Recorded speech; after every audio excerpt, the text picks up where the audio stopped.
तो हम समाधि स्थिति में थे और जगने के बाद में मैंने ऐसे सौंदर्य का वर्णन करना प्रारंभ किया। आखिर क्यों किया? तब भगवान शंकर जी ने ध्यान लगाया, ऐसा क्यों हुआ, ऐसा हुआ क्यों? समझ में आया ये काम की करतूत है हो। हाँ, ये सबको तो परेशान करता ही है और मेरे ऊपर भी यह भी होना चाहता है। अच्छा, तो इसको इसका फल मिलना चाहिए। तब शंकर, तब जो है वो महाराज श्री विश्वनाथ जी, तब तीसर शिव नेत्र उघारा, शंकर जी का तीसरा नेत्र खुल गया। कब? जब धर्म शरण में आया तब। हाँ, पृथ्वी डगमगाने लगी थी उस समय कि तब तीसर शिव नेत्र उघारा कि तुरत ही काम भयो जरि छारा। कामदेव जल करके उसी समय भस्म हो गए। उसी समय भस्म हो गया। निकली ज्वाला, लगता है ब्रह्मांड में भस्म हो जाएगा। थरथराने लगे देवता, शरण में आए प्रभु। हाय हाय, अब क्या करें हम? हम तो सोचते थे कि आप समाधि से जगेंगे, पार्वती के साथ विवाह होगा, फिर उनके बालक होंगे और उन बालक के द्वारा तारकासुर मारा जाएगा। कहानी बड़ी लंबी है। वज्रांग का पुत्र था तारकासुर। तारकासुर ने वरदान मांगा था, मेरी कभी मृत्यु हो तो शंकर के पुत्र के द्वारा हो। वो समझता था सती ने शरीर का त्याग कर दिया। वे गृहस्थी के जंजाल में, ये बालक के चक्कर में वो शंकर जी पढ़ने वाले नहीं है, इसीलिए वरदान मांग लिया था उसने। देवता लोग परेशान थे कि जब शंकर जी जगेंगे तब बात होगी, तो जब बात होगी तब विवाह होगा, जब विवाह होगा तब बालक होगा, बालक के बाद तब ये तारकासुर मारा जाएगा, हम लोगों को अपना स्थान प्राप्त होगा। थरथरा गए देवता, हाय हाय क्या करें हो। लगता है त्रैलोक भस्म हो जाएगा। आए शरण में, भगवान शंकर जी के शरण में आते हैं। प्रभु तेज शांत करो, शांत करो। भगवान ने उस तेज को शांत किया जिसने काम को भस्म किया था। जब वो तेज पुंज बचा तो उसे ब्रह्मा जी को दे दिया, इसकी व्यवस्था करो। ब्रह्मा जी ले जाकर के समुद्र में डाल दिए, वही बड़वा नल के नाम से। समस्त नदियों का जल समुद्र में जाता है। जितनी नदियां हैं अंत में समुद्र में मिली हैं, लेकिन समुद्र में कभी बाढ़ नहीं आती है। समुद्र भी अपनी मर्यादा के अंतर्गत रहता है। ध्यान रखो, जो अपनी गरिमा है बचाए रखो। संतुलन जहां बिगाड़ दोगे तो तुम बिगड़ जाओगे और लोग परेशान हो जाएंगे। तो भैया तुम भी ठीक रहो, औरों को ठीक रहने दो। हाँ, एक एक किसी का दिमाग डिस्टर्ब होता है, उसे देख करके हर लोग डिस्टर्ब हो जाते होते हैं कि नहीं है? तो संतुलन को खो देना, हाँ, तो औरों को परेशानी देना है, अपने को परेशान होना है। वही बड़वा नल के नाम से हुआ। फिर लोग प्रार्थना किए, प्रभु आपने काम को जला के भस्म कर दिया, बताओ सृष्टि कैसे होगी? काम के द्वारा सृष्टि है। यदि काम नहीं रहेगा तब आगे सृष्टि नहीं हो पाएगी। जितने हैं अतने रह जाएंगे और फिर ये मर जाएंगे, बस मामला साफ हो जाएगा। भगवान शंकर जी सोच रहे हैं, बात तो ये लोग ठीक कह रहे हैं, अब कुछ तो करना पड़ेगा। बस भगवान शंकर ने काम को जीवन दान दे दिया, जिला दिया। जो जलाने वाले हैं वो जिलाने वाले हैं। हाँ, ये पावर शंकर में है, सब में नहीं है। कि जो तप करे तुम्हारी कुमारी, तो भाभी वो मेट सकई त्रिपुरारी। शंकर जी वो साधारण नहीं है, देव नहीं है, वो महादेव है। जीवन दान दिया लेकिन शरीर नहीं दिया। का 8 वर्ष की अवस्था में काम शरीर में प्रवेश करता है। मानव के काम प्रवेश कर जाता है 8 वर्ष की अवस्था में, लेकिन उसके कोई अंग नहीं है, इसलिए उसका एक नाम पड़ा अनंग। मन को मत देने वाला है, इसलिए उसका नाम है मनमत। हाँ, तो का सृष्टि तो हो जाएगी, लेकिन रति रोने लगी। रति ने सोचा मैं क्या करूं, मेरे पति जर गए। उसके बाद में जीवन दान भी मिला, सबका काम चल जाएगा, लेकिन मुझे तो वैधव्य जीवन बर्दाश्त करना पड़ेगा। अब मेरा काम कैसे चलेगा, मैं क्या करूं? भगवान शंकर जी से प्रार्थना किया, प्रभु मुझे देखो, मेरा कोई निजी स्वार्थ नहीं था। देवताओं के कार्य के लिए मेरे पति देव आपके पास में आए थे, और इसलिए आए थे कि आपकी गृहस्थी बस जाए, आपका विवाह हो जाए। और आपने मेरे पति को जला के भस्म कर दिया, उसके बाद जीवन दान भी दे दिया, लेकिन शरीर नहीं है। अब बताओ मैं क्या करूं? भगवान शंकर रति को देख करके मुस्कुराने लगे। भगवान शंकर का एक नाम है आशुतोष। आशुतोष का मतलब बहुत जल्दी प्रसन्न हो जाने वाले।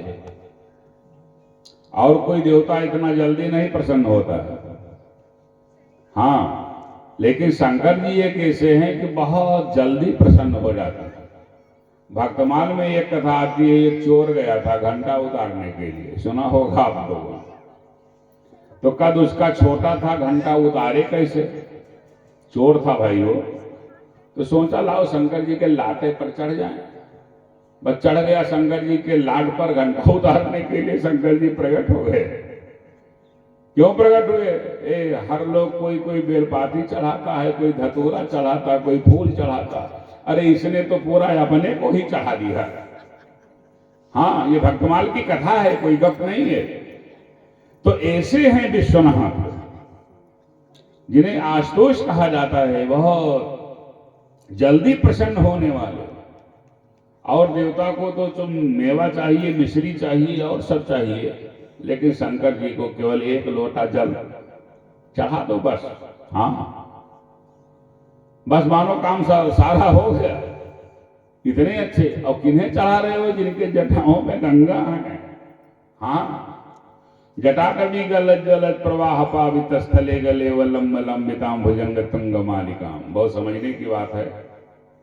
ये अपनी भावना समर्पण की जाती है देवताओं को, अपना भाव अर्पित किया जाता है। भावग्राही देवता। भगवान को क्या पुष्प चढ़ाओगे? ये गेंदा है? देवताओं को ये क्या पुष्प अर्पण करोगे? अरे वहां दिव्य सुगंधित पुष्प, दिव्य पुष्प हैं। पुष्पांजलि में यही तो कहा जाता, दिव्य सुगंधित पुष्प है। हे प्रभु, लेकर के हम आपके दरवाजे खड़े हैं मान लो, तो जहां कल्प वृक्ष के पुष्प हैं, वहां ये पुष्प का क्या महत्व है भाई? जहां दिव्य वस्त्र हैं, तहां तुम कलावा चढ़ा रहे हो, क्या मतलब? अरे ना कलावा चढ़ाओ, खादी से ले आओ, 5,000 रुपया मीटर वाला ले आओ, लेकिन उसकी क्षमता कर पाएगा वो है। लेकिन भगवान को भाव प्रिय है। तुम्हारा अंतःपटल कैसा है? तुम किस भाव से चढ़ा रहे हो? और जिस भाव से चढ़ा रहे हो उस भाव को भगवान पूर्ण करते हैं। इसीलिए गड़बड़ भाव नहीं रखना चाहिए कभी, नहीं तो उसकी पूर्ति हो जाएगी। हाँ है, नहीं तो उसकी पूर्ति हो जाएगी। जब अर्पण करना प्रारंभ किया, यानी बिलखने लगी रति प्रभु। भगवान ने देखा, कहा बताओ प्रभु अब हम क्या करें? का धैर्य का अवलंब लो भाई। का पति को आपने जीवन दान दे दिया, लेकिन मैं क्या करूं? कहा सब ठीक हो जाएगा, अब कुछ समय तो लगेगा ही। हाँ, अब कुछ समय लगेगा, कुछ योजना बनानी पड़ेगी। अरे भाई महादेव हूं, लेकिन ये मतलब थोड़ा जो चाहे वो करता रहूं। जिसे पद और अधिकार मिलता है, क्षमता मिलती है, उसे बड़ा संकोच रहता है। हाँ, साधारण नहीं है। तब भगवान शंकर जी ने वरदान दिया रति को, कहा देवी धैर्य का अवलंब लो, कार्य बन जाएगा। बोली शंकर भगवान की कि जब यदुवंश कृष्ण अवतारा, जब यदुवंश कृष्ण अवतारा, जब यदुवंश कृष्ण अवतारा, जब यदुवंश कृष्ण अवतारा, हुई है हरण सकल मणिहारा, हुई है हरण सकल मणिहारा।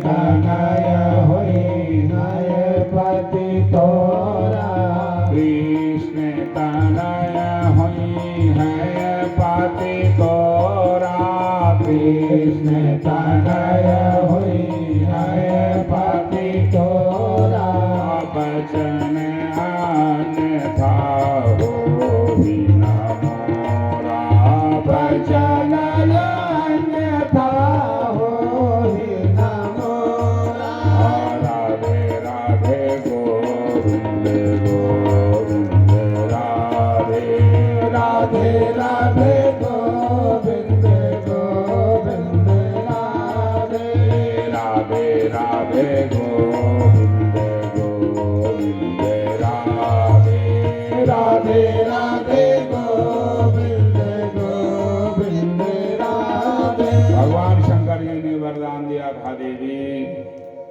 धैर्य का अवलंब लो, जब द्वापर युग आएगा कहा तब क्या होगा, कहा नारायण बनेंगे कृष्ण, अच्छा लक्ष्मी बनेंगी रुक्मणी, तो कृष्ण तनय होई है पति तोरा, तो कृष्ण के पुत्र के रूप में तुम्हारा पति तुम्हें प्राप्त होगा। ऐसे नहीं प्राप्त होगा हे देवी, तब तक तुम्हें संभासुर दैत्य के यहाँ रहना पड़ेगा। ये सब योजना बनाई जाएगी, गृहस्थी बड़ी अच्छी हो जाएगी, सोने का मकान होगा, ससुर के रूप में द्वारिकाधीश होंगे, सास के रूप में भगवती रुक्मणी मिलेगी तुम्हें, तब तुम्हारा पति तुमको मिलेगा। ऐसी सुंदर दिव्य गजब की रहेगी गृहस्थी। कृष्ण तनय होई है पति तोरा, कि बचन अन्यथा हो ही न मोरा। ये भगवान शंकर जी की सुंदर दिव्य अपने में वाणी थी। वही समय आ जाता है, वही काम भगवान रुक्मणी के उदर में प्रवेश करता है। 1 2 3 4 5 6 7 8 बस ज्यादा नहीं जाए, फिर 9 महीना परिपूर्ण हुआ कि भगवती रुक्मणी ने सुंदर बालक को जन्म दे दिया। बोलिए प्रद्युम्न भगवान की, जो प्रद्युम्न के नाम से जाने जाते हैं, साक्षात कामदेव के अवतार हैं। देखिए कितनी कठिन लीला है। हाँ, सुंदर द्वारिका में उत्सव हो रहा है, बालक का जन्म हुआ है। क्या पूछना, द्वारिकाधीश के यहाँ बच्चे तो सब अपने होते हैं, चाहे जितने हो जाएं, लेकिन जो प्रथम बालक होता है उसकी अलग गरिमा होती है। वो भैया बड़कऊ होते हैं। हाँ, बड़के भैया कहे जाते हैं, और क्या, ऐसे वैसे थोड़ो। हाँ, आत्मा वै जायते पुत्रा पुन्नाम नरका त्रायते रक्षते यस्मातेत्येव पुत्रः। उसकी अपने में अलग एक गरिमा होती है। सुंदर द्वारिका और सजा दी जाती है, हर्ष और उल्लास, खूब लड्डू बढ़ते हैं, खूब उत्सव होता है, खूब सोहर गाए जा रहे हैं। सुंदर गजब की लीला है। धन्य है नगरी वो, किसकी नगरी है? पूर्ण ब्रह्म परमात्मा परमेश्वर की नगरी है। मोहयंतियत सूर्या, बड़े बड़े ज्ञानी जहाँ चक्कर में पड़ जाते हैं, ऐसे परमात्मा का सुंदर दिव्य अपने में वो विशद है चरित्र। जिस दिन छठी थी, कुल खानदान के कुछ असर हुआ था। तो भगवान श्री कृष्ण का जब अवतार हुआ था तो छठी के दिन घटना घट गई थी। कौन घटना? पूतना आ गई थी, है ना? भागवत में कथा भागवत की सुन रहे हो, वो वही घटना घटित हो जाती है। कहाँ? द्वारिका में। प्रद्युम्न जी जब जो है ये 6 दिन के थे, छठी मनाई जा रही थी, तब तक एक संभासुर नामक का दैत्य बहुत बड़ा बलवान था। उसने ब्रह्मा से पूछा था मेरी मृत्यु किसके द्वारा होगी। ब्रह्मा ने बताया था तुम्हारी मृत्यु कृष्ण के पुत्र के द्वारा निश्चित की गई है, संभासुर दैत्य। तो उसने अपने अनुचरों को द्वारिका में लगा दिया था, जल्दी पता करते रहो कैसे कृष्ण के बालक को तुरंत सूचना दो, उसे हम मार डालें। ये गजब लीला है। तो जब वहां उत्सव होने लगा तो जो लोग ड्यूटी कर रहे थे उसी उत्सव में मस्त हो गए। वो अपने आप को भूल जाते हैं कि हम यहाँ किस लिए नियुक्त किए गए हैं। जब 6 दिन व्यतीत हो गया तब उन्हें याद आया, जल्दी से जाकर के बताया बालक का जन्म हो गया द्वारिका में। हाँ, संभासुर अपनी माया के द्वारा सूदिका गृह में सौरी घर है, जो सौरी घर होता है, उस सूजिका गृह से सौरी घर से 6 दिन के बालक प्रद्युम्न जी का हरण कर लिया माया के द्वारा। माया के द्वारा हरण करके देखिए, मायाधीश के यहाँ माया सदा काम करती है, लेकिन कैसे काम करती है? मायाधीश की इच्छा पर काम करती है। उस दैत्य ने माया के द्वारा हरण कर लिया, हरण करके क्या क्या समुद्र में डाल दिया। बुद्धि काम नहीं करती है उसकी। जैसे समुद्र में डाला, सोचा 6 दिन का बच्चा इसी समुद्र में डूब जाएगा, लेकिन वहां एक मछली थी समुद्र में, वो मछली उस बच्चे को निगल गई। अब वो चले गए मछली के पेट में। द्वारिकावासी लोग खोज कर रहे हैं, बालक कहाँ चला गया हो, कैसे गायब हो गया, किसी को कुछ पता ही नहीं चल रहा है। क्या गजब लीला है। लोग खोज कर रहे हैं और वो मछली के पेट में पड़े हुए हैं। शंबासुर अपने में स्वस्थ हो गया, विचार करता है इनके बच्चे होते जाएंगे, मैं समुद्र में डालता चला जाऊंगा, तो मेरी मृत्यु नहीं हो पाएगी। यही है कि जबकि सुंदर दिव्य अपने में लीला वर्णन क्या किया जाए। मायाधीश भगवान श्याम सुंदर कन्हैया कृष्ण मुस्कुरा रहे हैं, लीला सब उन्हीं की है। हाँ, यदि ब्रह्म की लीला लोग समझ जाएं तो फिर ब्रह्म का ब्रह्मत्व क्या रहेगा। एक साधारण व्यक्ति आता है, डमरू बजाता है, सांप दिखाता है। हाँ, बजाता है डमरू, दिखाता है सांप, बोलता है कुछ, लेकिन सबका अर्थ क्या है कि 2 रुपए की दवा वो 10 में बेच देता है। हाँ, ऐसा लोग करते हैं महाराज। बजाएंगे डमरू, दिखाएंगे सांप, बोलेंगे कुछ, और अर्थ क्या है, किसी प्रकार से रखे रहेंगे। 10 क्या सामग्री वो 100 की बेच दिया करते हैं। तो उनकी बात समझ में नहीं आती। वो तो ब्रह्म की अपने में लीला, करना कुछ है कर कुछ रहे हैं। बोलिए भागवत भगवान की। अपार तेरी माया, माया है तेरी अपार, अपार तेरी माया, माया है तेरी अपार, अपार तेरी माया, माया है तेरी अपार, अपार तेरी माया, माया है तेरी अपार, माया है तेरी अपार, माया है तेरी अपार, माया है तेरी अपार, माया है तेरी अपार, पाता कोई नहीं पार, पाता कोई नहीं पार, और जाते हैं सब जन हार।